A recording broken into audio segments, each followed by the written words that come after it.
Всем привет! Вы слушаете подкаст allgames.ru, 41 выпуск, и с вами его ведущий Вирджил и Димаус. Вот, в этот раз мы хотели бы обсудить жанр хорроров или ужасы.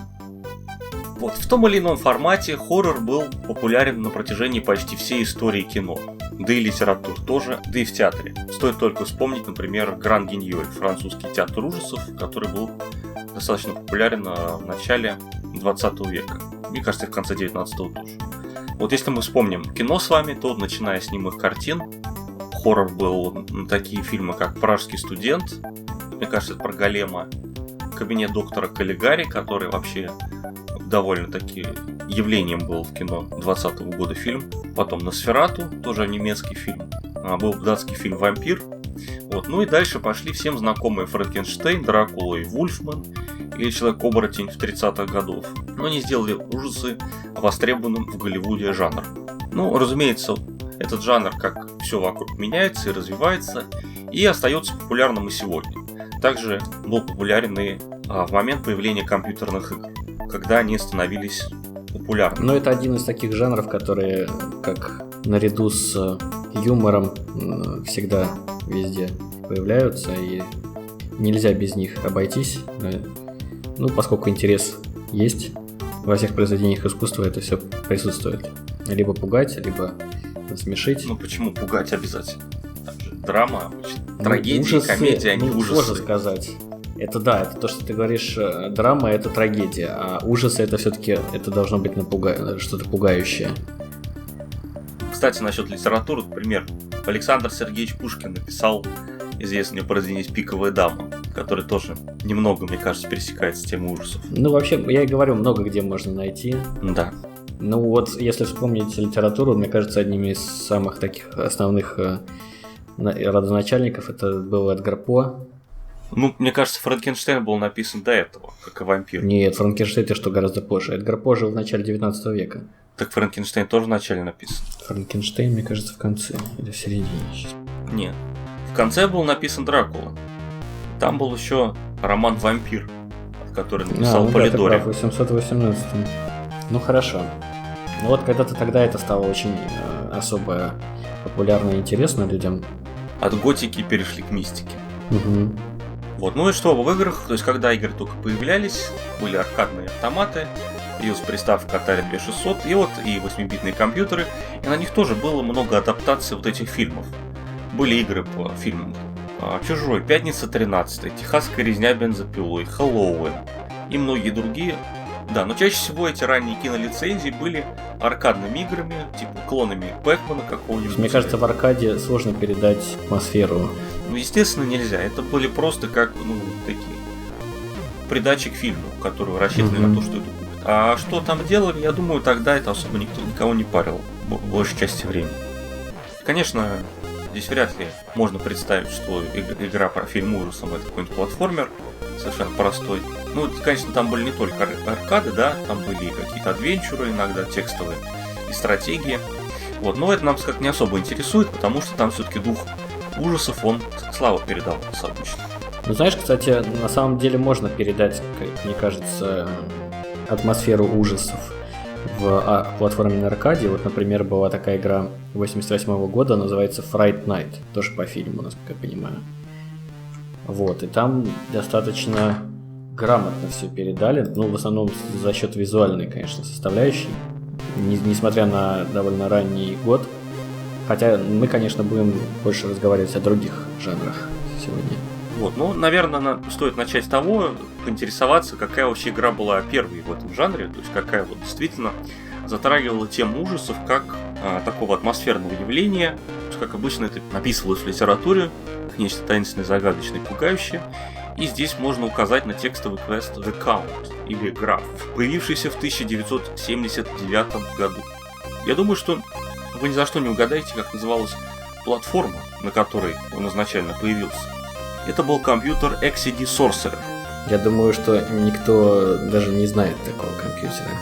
Даже я не знаю. Какой-то рудимент такой Судя по имеющейся информации, это был весьма полноценный ПК с возможностями апгрейдов и расширений. Даже в те годы к нему продавался модем. Появился он, кажется, в 77-м или как раз году. То есть на тот момент он был новым, тоже 8-битный, был в формате такого клавиатурного ПК. И я бы сказал, что он был достаточно продвинут на то время, потому что тогда все-таки персональные компьютеры в сборке, они только-только появлялись. В основном это были либо отдельные платы с какими-то портами ввода-вывода, либо это было что-то более большое. А там продавался и монитор, и дисководы, и так далее. То есть, почему он не стал более известным, это черт его знает. Он был дорогой очень. Я вот смотрю, сейчас стоил почти $900, то что эквивалентно сейчас $3247. Не знаю, сколько тогда стоил Apple 2 как-нибудь. Он же того же года, нет? Или пора попозже? Мне кажется, тогда же... Не, Apple 2 77-го стоил, больше стоил. 1298. Вот, так что, видимо, причина была в чем-то другом. Вот, но, да, поговорим об игре. Ее автором, как это было нормой в ранние годы индустрии, был всего один человек. Его зовут Скотт Адамс. Кстати, довольно известное имя в узких кругах. Он фактически был одним из родоначальников жанра приключенческих игр, первый из которых вышел в 78-м. И написал еще много чего. В том числе, например, игры про супергероев. То есть про Спайдермена, про Халка. Это были именно квесты текстовые, с графикой. Вот. Ну а вот эту игру отличает то, что помимо выполнения своих основных задач, там надо также не попадаться на глаза Дракуле, когда он ходит по этому дому. То есть есть такие небольшие элементы survival horror. Конечно, они простые, и текст квеста тут тоже довольно простой, не сравнится с играми от Инфокома, но все-таки, наверное, он является одним из самых первых здесь. Да, и надо еще здесь сказать, что Скотт Адамс потом организовал компанию Adventure International, то есть вообще такая компания, посвященная адвенчурам, и был достаточно ключевой фигурой в жанре приключенческих игр, особенно в Англии. А потом, если кто-то знает, такая компания Adventure Soft, она как раз родилась как подразделение вот этой. И потом сделали квесты про Саймона, и в том числе одну игру. Игра называлась Personal Nightmare 89-го года. Тоже такая достаточно ключевая адвенчура хорроровская. Тоже следует обратить внимание. Продвинутая довольно была. Вот, я думаю, надо еще рассказать про более ранние игры, которые там появились, и вот закрыть на эту тему интерактив фикшн, потому что он хоть и интерактивный, но мне кажется, это довольно трудно нагнетать атмосферу в таком жанре, потому что это требует таких основательных писательских талантов, а не просто каких-то визуальных триггеров. Вот, и была такая игра Трансильвания. На самом деле не одна была, было их целых 3 части. Изначально появилась в 1982 году, но в силу своей популярности была доработана и выпущена позднее на многих платформах. Понятно, что в ней действие происходит где-то в Румынии, и Дракула тоже там где-то сидит и строит свои козни. Но что делает ее интересной для нас, то что изначально игрока в ней преследует оборотень, и средств для борьбы с которым нет. То есть изначально нужно разыскать где-то по ходу, увиливая от него, какое-то оружие, прежде чем дать ему отпор. И да, мы не забываем, что речь идет о интерактивном фикшне, то есть текстовом квесте. Да, но вообще в 80-х годах именно такие текстовые квесты ближе всего подходили к хоррор-жанру. Или какие-то графические, которые из них произошли. Но их было очень мало, и определенно им не хватало динамичности. Но одним из первых survival-хорроров стала весьма необычная игра. Во-первых, она вышла в 1989 году. Во-вторых, она появилась на Commodore 64, уже успевший порядком устареть за 7 лет существования. В-третьих, ее автором выступили Dynamix, известная в то время фирма, в основном известная своими симуляторами, а также, как ни странно, квестами. И по сути является клоном истории Чужого, играет. Корабль подает сигнал СОС, признаков человеческой жизни не обнаружено, зато обнаружены другие. И в дополнение к тому там проводились какие-то генетические эксперименты. И наш герой отправляется, расследовать, что там случилось, и если будет надо, взорвать все к чертям. И хотя это все еще двумерная игра, частично изометрии, где, кстати, мне кажется, очень неплохая графика. Что за игра-то хоть? Я еще не сказал? Не сказал. Блин, я сейчас вспомню, как она называется. Да. Да, игра называется Project Firestart. Да, у нас на сайте выложено. Да, там для Commodore, мне кажется, там графика очень приличная. даже не знаю, с чем его сравнить, но это с играми типа Flashback, наверное. Хотя, конечно, более примитивно. Но здесь достаточно эффектных ходов, которые используются по игре. Например, когда на станции отключают свет или там нагнетают атмосферу разными способами, допустим, живописно разбросанными телами. И вообще здесь до определенных пор никаких монстров или чего-то еще не видно. То есть, сначала это просто исследование вот этого космического корабля, и все. Вот, у героя здесь есть оружие, легкий лазер с весьма ограниченным боезапасом, который нужно пополнять в очень немногих местах. Ну и почти все экраны отличаются друг от друга. Здесь, то есть, такое разбиение на экраны отдельно. Что для Commodore 64 нетипично. Вот, и как ни странно, такая неплохая вещь не была портирована на другие системы. Хотя есть фанатский ремейк в полном 3D от первого лица и довольно страшный. Прежде всего своей графикой. Вообще 89-й год, я понимаю, 90-й выдался каким-то урожайным на эти вот хорроры. Да, особый интерес. Другим претендентом на роль первого survival хоррора является японская JRPG Sweet Home, тоже 89-го года, и вышедшая вместе с фильмом одноименным. В ней действия происходили в одном большом поместье, и по ходу действия приходилось не только сражаться, но и решать какие-то загадки. И говорят, что она сильно повлияла на концепцию Resident Evil. А вот, кстати, прошлая игра, Firestar, мне кажется, она повлияла сильно на... Такой был хоррор Enemy Zero. Он менее известный, но там тоже космический корабль, порождение по лабиринтам. Ну так или иначе, действительно, игр вот именно на рубеже 80-х и 90-х в жанре хоррора было довольно много.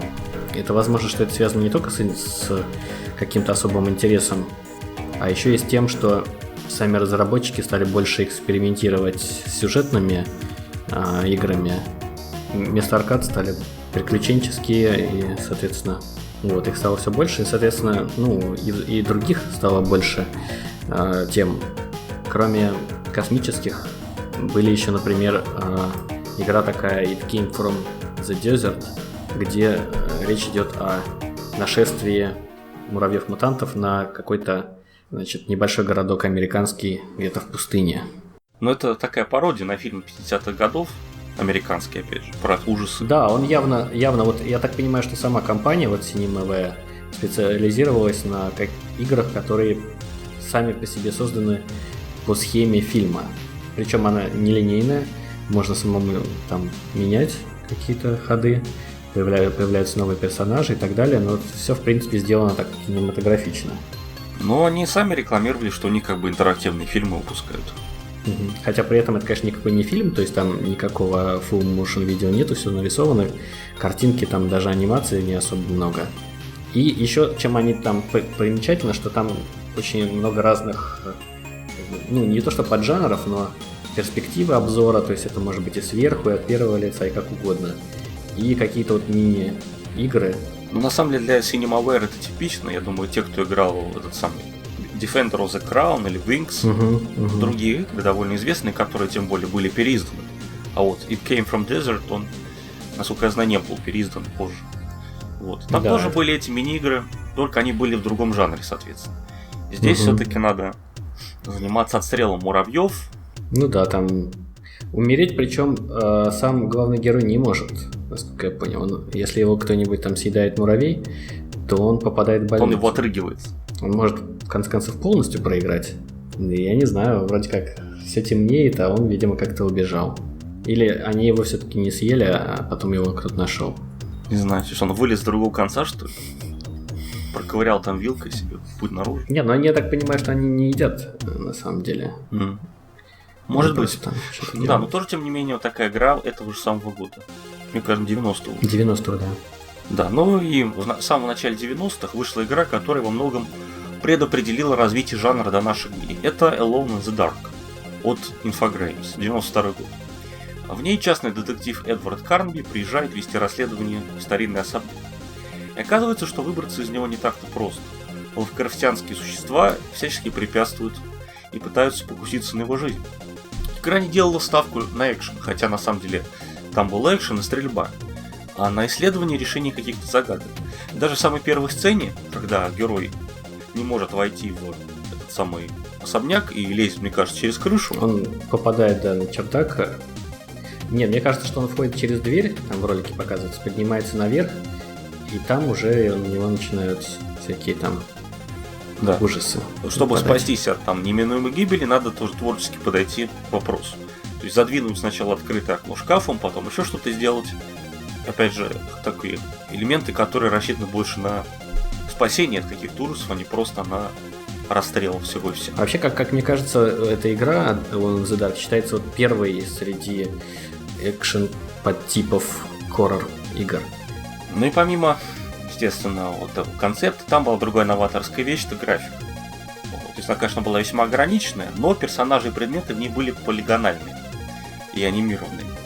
Но вот использовались также заранее отрисованные фоны локаций, где мог быть разный угол обзора и положение камеры. И что самое приятное, все это очень быстро работало. То есть не как вот как мы когда-то рассказывали на Commodore, были тоже полностью трехмерные игры, ужасно тормозные. А здесь это работало очень гладко, даже на слабых компьютерах того времени. Вот, ну поскольку идея была довольно новой, то быстро появились и последователи, как и ужасающего аспекта, так и графического исполнения. Здесь можно вспомнить игру Экстатика 1994 года, посвященную, кажется, средневековью, где был 3D-движок из эллипсоидных тел. Довольно оригинальное решение, мне кажется, да? Я такого не слышал больше. Мне кажется, было что-то такое. Может быть, не в играх, а в демках. Ну, в демосцене. Но в играх, да, что-то я не припомню такого. Не, ну и графика, тем не менее, была довольно такая неплохая для своего времени, хотя какая-то такая мультяшная. Вот, и другая игра называлась Доктор Хаузер. Японская игра для приставки 3DO, которая во многом повторяла внешний вид Alone in the Dark, но использовала более продвинутые возможности этой системы. Например, мир уже был полностью полигональным, хотя несколько кривоватым. Анимации открытия дверей, кстати, похоже, пришли отсюда, которые используют в Resident Evil. Вот. И интересно здесь, что это действительно survival horror, то есть врагов как таковых не было, надо было выживать в проклятом особняке, который выкидывал всякие штуки вроде ловушек. Но игра достаточно безвестная. Вот. Но в последующие годы вышло еще две части Alone in the Dark, и также она дала старт таким известнейшим сериям, как Resident Evil и Silent Hill. Они, в свою очередь, дали старт десяткам других серий, которые прожили короткую не очень жизнь. Но лучше поговорим о том, что больше подходит под нашу тему. Да, вот Доктор Хаузер не пользовался большим успехом, вот, но вот тем не менее, да, 2 года спустя та же компания Riverhill Soft выпускает свой следующий хоррор уже для PSX. И это было действительно что-то новое интересное, полностью трехмерный вид, повествование в стиле интерактивного фильма, неплохие пазлы, связанные с работой с своим роботом наподобие Beneath Steel Sky, и возможность переключаться между видом от первого, третьего лица и прочее. Весьма неплохая игра, хоть и не ставшая популярной. А вот еще одна интересная игра – Clock Tower. Если в предыдущих играх речь шла о каком-то активном противодействии силам зла, то в Часовой башне мы играем за безобидное существо, на которое покушаются все, кому не лень, и которое часто гибнет в первые 5 минут вот этого игры, похожей на фильм. Здесь мы контролируем школьницу или студентку в доме, в котором оказался заперт еще и маньяк. Каких-то способов защититься у нее, конечно же, нету, поэтому приходится давать дёры и прятаться по возможности, иногда используя предметы окружения для того, чтобы хоть как-то замедлить злодея. Здесь чувствуется влияние сразу 2 фильмов: «Хэллоуин» Джона Карпентера и «Феномена» Дарио Ардженто. Главная героиня почти срисована из последнего, где играла еще очень юная Дженнифер Коннелли. Она имела способность телепатически взаимодействовать с насекомыми, а здесь, к сожалению, наверное, обошлось без этого. Ну, почему к сожалению? Довольно странно. Ну, интересно было. Но в фильме там заканчивается тем, что она на кого-то натравливает стаю мух, мне кажется. Чтобы уж совсем не копировать, наверное, решили обойтись. Но фильм достаточно жесткий, несмотря на то, что он такой, как бы сказать, на тинейджеров рассчитан уже. Там есть такие сцены, которые, я думаю, не решались бы в американском хорроре сделать. Вот, но игра выходила только на японском, изначально на платформе, с которой ужасы не сильно-то вяжутся. Это Super Nintendo. Да. Соответственно, здесь двухмерная перспектива, похожая чем-то на обычные point-and-click квесты. А через пару лет появилась улучшенная версия для PSX и Windows, но тоже в Японии. Правда, игры были популярными, поэтому существуют фанатские переводы на английском. Да, для Windows, кстати, тоже есть перевод. Вот, появились еще и игры, которые подражали всему этому. Например, можно упомянуть Echo Knight или Иру. последние части отличались в сторону трехмерности, но они оставались верными концепту решения загадок и пряткам или спринтом от монстров. Да, и похожую идею, хотя уже в более современном исполнении, применили Frictional Games в своих Penumbra и Amnesia, которые изначально появились как технодемка движка и выросли уже в такую жилу. Я же не знаю, что она приносит, золото, серебро или медь, но тем не менее живут до сих пор. В первой части Penumbra идет речь об исследовании заброшенной станции в Гренландии, куда за каким-то чертом отправляется герой. Во-первых... Да, тоже очень популярная тема. Здесь тоже была нечисть, от которой также надо было убегать или прятаться, хотя все же появились способы кого-то убить. То ли там был динамит в игре, то ли еще что-то. Но, тем не менее, варианты были, хоть и не были доступны изначально. Но интересно то, как это сделано. Игра от первого лица, и там достаточно активно применяется физический движок. Можно строить баррикады из всего подряд, не давая монстрам тебя найти. Преодолевать препятствия такими способами, швырять чем-то в существ. И да, вот к игре возник неподдельный интерес из-за такого, новаторского подхода. И на данный момент существует 3 игры Penumbra. А что касается Амнезии, то там уже был несколько иной подход, более сюжетная игра. Там герой оказывается в каком-то замке 19 века, по которому бродят какие-то то ли мутанты, то ли проклятые слуги. И здесь уровень за уровнем, прячась от них в темных углах, гардеробах или бочках, нужно продвигаться вперед. Соответственно, там оружия нет, и, если я не ошибаюсь, то ли они света боятся, то ли еще что-то. Вот, физика не была забыта, и почти все взаимодействия с миром надо осуществлять по-настоящему. То есть дергать за ручку двери, там мышкой управляя, приоткрывать ее, чтобы заглянуть в щель, вращать какие-то механизмы, ну и, конечно же, решать таким образом пазлы. И помимо этого появилась такая же вещь, как психическое здоровье, тоже присутствующее в Clock Tower. Чем больше герой проводит времени в темноте, тем быстрее съезжает черепица с его крыши.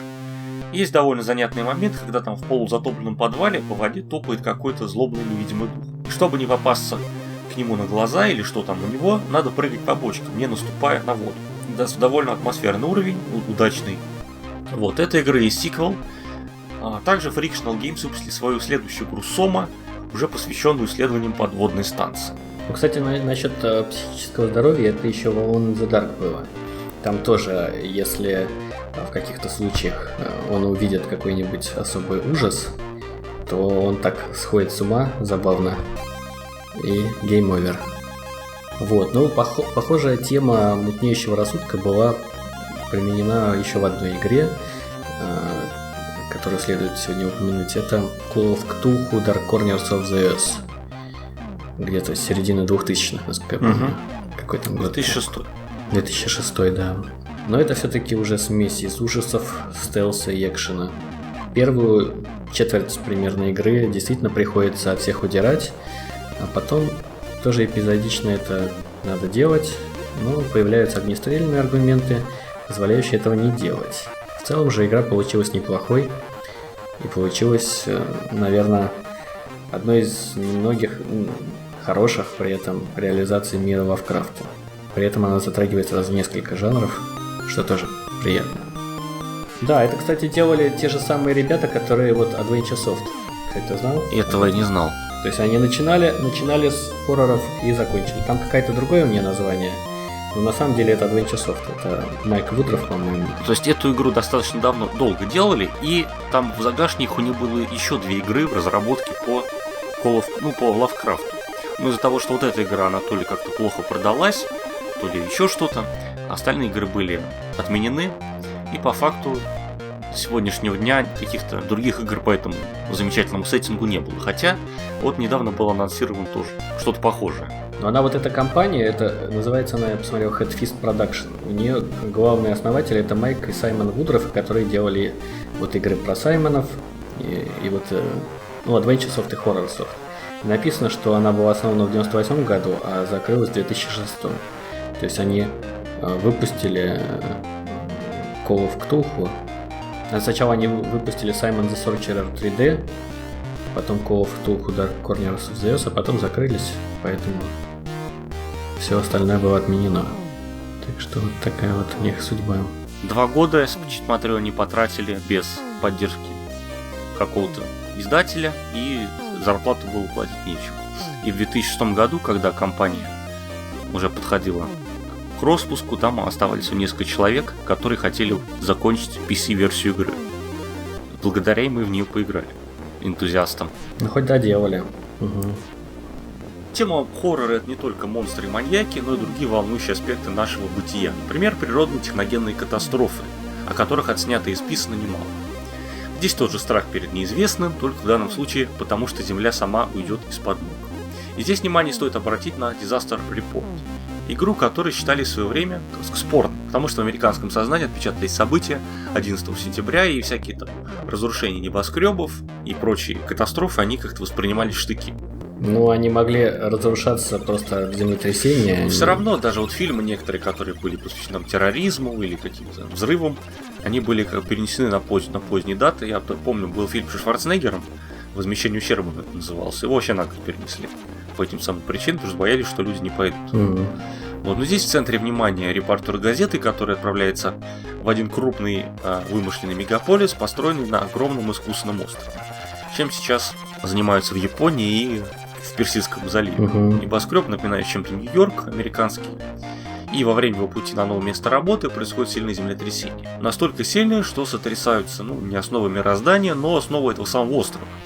Мост, на котором он застрял, потихоньку осыпается, машины катятся в воду вслед за целыми пролетами, обрываются кабели, и ему надо добраться куда-то до суши. Мне кажется, вот недавно был какой-то фильм, прям точь-в-точь, вот как ты описываешь, тоже там на разлом. Мосте. Нет? Тоже мост рушится, там стоит в пробке, и он что-то такое, трейлер какой-то видел.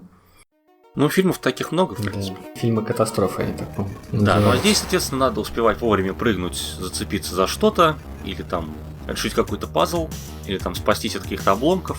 Вот. Ну, на суше дела обстоят не лучше, рушатся небоскребы, возникают пожары и прочие катаклизмы. И во всей этой суматохе герой пытается добраться до какого-то безопасного места. Постоянно что-то ломается, падает сверху или иным способом угрожает его жизни, хотя авторы как-то сумели обойтись без Quick-Time Events. И во многом здесь заимствуется идея из обычных survival-хорроров. Есть инвентарь, там можно использовать или объединять какие-то предметы, что-то на себя надевать, чтобы защититься от сил природы, потому что там тоже теряешь здоровье, если у тебя что-то падает. Здесь исследование карты, но все это без каких-либо противников, жаждущих вашей крови. А вот чего жаждет сам репортер, так это воды. Здесь есть шкала усталости, которая бывает с любыми действиями. Быстрее при более физически затратных. И чтобы ее пополнить, нужно пить воду. Много воды. Можно даже таскать с собой несколько бутылок, для чего есть большие рюкзаки. Количество выпитой воды несоразмерно с количеством воды выпущенной. Ни разу мы не видим, как герой справляет нужду. И даже оказавшись в туалете, лишь отпускает комментарий, что вода там течет хорошо, и в случае чего можно припасть к источнику. Так ведь недолго умереть от разрыва мочевого пузыря. Вот такой вот интерактивный фильм «Катастрофа». И раз уж мы говорим о PlayStation 2, который исключительно богата на представителей нашего титульного сегодня жанра, стоит упомянуть еще одну игру, да. Michigan Report from Hell, где в роли оператора новостной программы мы оказываемся опять же в городе, но на этот раз он заполнен таинственным туманом, из которого лезет нечто человеконенавистническое. Ну, тема тумана, из которого лезет что-то, опять же, была неоднократно. Был у Джона Карпентера фильм «The Fog» назывался. Да, «The Fog». И у Стивена Кинга был рассказ «Мист», по которому, кстати, вышла игра «Текстовый квест». И фильм «Что здесь у нас?». Здесь уникальная перспектива, можно отметить, что вид от первого лица, но через объектив своей камеры невозможно толком что-то делать, поскольку руки заняты, лишь иногда можно толкнуть кого-то. Всю игру мы находимся на своем рабочем месте, то есть вещаем из наполненного туманом Чикаго, проводя время в поисках эксклюзивных кадров, удачных планов, шокирующих или не очень репортажей. Рядом с вами находятся всегда осветитель и репортерша, которые выполняют большую часть действий. Опять же, в игре можно пострелять, но не вам. Команда ваша вооружена, у кого-то есть там пистолет, если что-то случается, можно отбиться. Но в целом игра играется как интерактивный фильм, то есть там постоянно что-то происходит, персонажи постоянно разговаривают, и мы наблюдаем. То есть ощутить себя не главным действующим лицом, а таким свидетелем, как сказать, со стороны, да? Ну, не совсем со стороны, но в гуще событий, но все равно как бы таким, как это называется-то, ну, не статистом, конечно. Безмолвным наблюдателем. Да. Можно снимать не только щекочущий нервы материал, но и что-то эротичное и даже сомнительное с точки зрения журналистской этики, если такая вещь еще осталась в мире. Ну, можно, скажем, снимать, как там жрут его коллегу, вместо того, чтобы ему помочь. Угу. Или там еще что-нибудь в таком духе делать. А кто там жрет-то? Там какие-то монстры непонятные, разнообразные, которые лезут из этого тумана. Там они что-то с людьми еще делают. Люди тоже начинают превращаться в каких-то чудовищ. Ну, как в Resident Evil, похоже на эту тему. Да, но здесь еще туман. Это так необычно. Совместили всех этих мутантов. Угу. И фильмы такие про призраков там и так далее. Да, но здесь, к сожалению, уровень реализации близок к Resident Evil тоже по своей абсурдности. Потому что сюжет здесь, конечно, учитывая убогую английскую озвучку, как-то, не знаю, вот тяжело воспринимать всерьез. И как-то все выглядит несерьезно. Но идея, опять же, интересная, реализация чуть менее интересная. И как ни странно, эта игра, несмотря на название Мичиган, она не выходила в Соединенных Штатах. А где же она выходила? В Европе? Регион PAL, как любит говорить консолифичествующая публика. Вот, ну, что еще сказать, с успехом Майнкрафта появилась целая тьма игр с крафтингом, как в ней сам. И поначалу это были какие-то тоже похожие несерьезные игры про пиксели. Позже появились и полупесочные симуляторы выживания, использующие реалистичный сеттинг. То есть в которых также был крафтинг, можно было что-то добывать, в больших или меньших пропорциях строить себе жилище, оружие и так далее. Сейчас таких игр достаточно много на Steam. Вот, например, Seven Days to Die про зомби, The Forest про каннибалов-мутантов, The Long Dark про холод и волков. Именно последний весьма интересный своим сеттингом, хотя во многом похоже на все эти игры про зомби. Вроде здесь как бы есть и оружие. А что там можно крафтить? Казалось бы, там в холоде и окруженный волками не до крафтинга. Там можно находить какие-то источники тепла, то есть можно в дома залезать, там рыться, печку топить чем-то, одеваться надо. Здесь есть холод, здесь можно замерзнуть. И вот вроде бы здесь оружие, но тому виной вот тупая система боя, как кажется, сделанная так специально. То, что там это наполовину квиктайм ивент, и вот с волками бороться довольно трудно. Но тем не менее, по этому сеттингу эта игра довольно интересная по своей идее. Но на самом деле все вот эти игры объединяют и другое. Все они находятся в альфа-стадии уже долгое время. И если вы вдруг решите попробовать что-то из них, то помните, что, может быть, они из них никогда не будут завершены. Ну, раз уж мы говорим про современные игры, надо затронуть еще симуляторы ходьбы, которые тоже очень популярны. Сейчас, как это сейчас называется, интерактив сторителлинг, как бы кат-сцена, в которой вы оказываетесь. Ну, они на самом деле отличаются по степени интерактивности, точнее не интерактивности. Есть те, в которых просто ходишь и созерцаешь, а есть все-таки, где что-то можно сделать, влияние какое-то оказать на мир. Да есть даже там игры с монстрами, со стрельбой и так далее. Одна из таких игр, вот, например, посвящена тайне перевала Дятлова, называется Холат по названию местности. Тоже надо ориентироваться по карте, находить разные записки, заметки, раскиданные на бескрайних заснеженных просторах. Ну и, собственно, все. Ну это опять же, да, игра, которая посвящена каким-то бдениям, красивых декорациях. То есть хоррор там достигается, я так понял, не благодаря тому, что ты можешь умереть, а из-за как раз вот записок того, что ты читаешь там, что происходило, и тебе становится страшно. Правильно? Ну, как записки, это совсем дешевый вариант. Здесь все-таки есть какие-то декорации. Здесь все-таки есть какие-то пугающие. Или выпрыгивающие откуда-то какие-то жуткие уродцы. Ну, я не думаю, что там есть какие-то уродцы. Просто я читал вот у нас на форуме, там кто-то писал обширные трактаты об этих играх. То есть это сейчас популярно. И при этом ничего делать особо не надо. Ну да, здесь все-таки рассчитано больше на исследование этой большой карты, поиск каких-то записок. Хотя, мне кажется, блуждание такое, довольно унылое занятие. Вот недавно я делал обзор на игру Sunset, хотя, тема та же, похожая, Narrative Adventure.